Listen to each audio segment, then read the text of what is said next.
Welcome another week, another word of the week, our weekly wow. Our word this week, the word reluctance. I'm not certain how I studied so long and so much in church history and readings in church history and overlooked a quote that has become for me a favorite. Our word this week is the word reluctance. Martin Luther wrote, prayer is not overcoming God's reluctance. It is laying hold of his willingness. How interesting. We struggle. At times we struggle mightily in our Christian faith, in our Christian walk, in our prayer life, in our understanding. We hesitate, we wait, we're afraid to move ahead, and in our uncertainty, we justify our waiting and our inaction. We say that we're waiting on God. We're waiting on the Spirit. Do not miss this. Grasp it carefully. Grasp it firmly. Prayer is not convincing a reluctant God, but is conversation with one who is eager, generous, willing, longing, and diligently pursuing us. We must believe, pray into, and live out God's nature.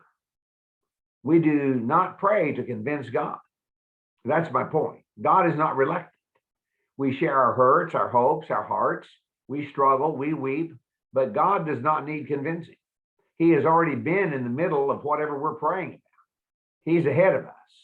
He's already there. Prayer is not getting God on board with us. It is getting us on board with God.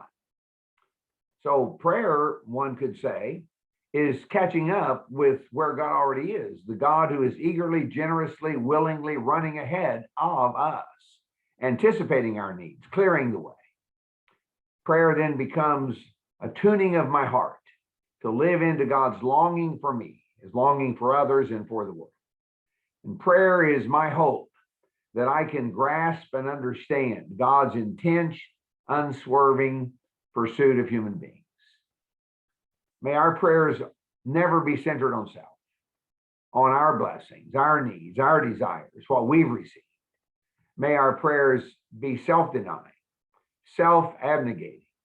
May our prayers seek God first and his way and his kingdom, his will and his desire for us. So I have three suggestions. Number one, may we spend more time contemplating God's nature, meditating, thinking, studying, what does the Bible say? And be ready to fully believe that God is who he says he is, that Jesus is who he says he is.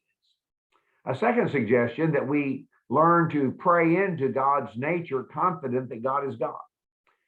Never belittling or quenching God's spiritual presence in our lives through his Spirit. But do put aside any idea that God or the Spirit are somehow reluctant, that we must wait on them, that they are somehow delaying, withholding from us needed resources or needed insights. And then thirdly, let us learn to live into God's nature so that we can live out God's nature, develop the spiritual muscles necessary to be like God and to do his will.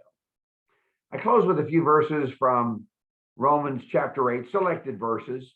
I seldom cite the Message. It's a paraphrase and often inserts new ideas in the search for clarity. But I share this because it both clarifies and gives to us a challenge. Selected verses from Romans 8, verses 5 through 8. Those who think they can do it on their own end up obsessed with measuring their own moral muscle, but never get around to exercising it in real life. Obsession with self in these matters is a dead end. Focusing on self is the opposite of focusing on God. Anyone completely absorbed in self ignores God, ends up thinking more about self than about God. And that person ignores who God is and what he is doing. And God isn't pleased at being ignored.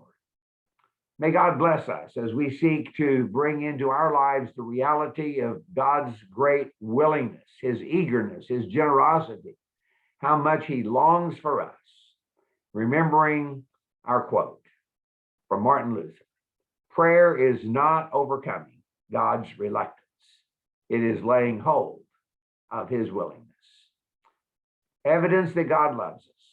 Remember that each day. God loves you. I love you. That's the way it's going to be.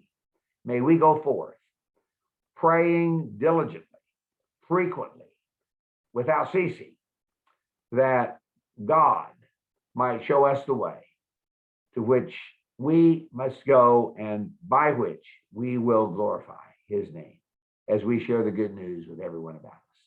Thank you for sharing these weekly thoughts with me. Looking forward to being with you again next week. Until then, as always, may God richly bless you is my prayer.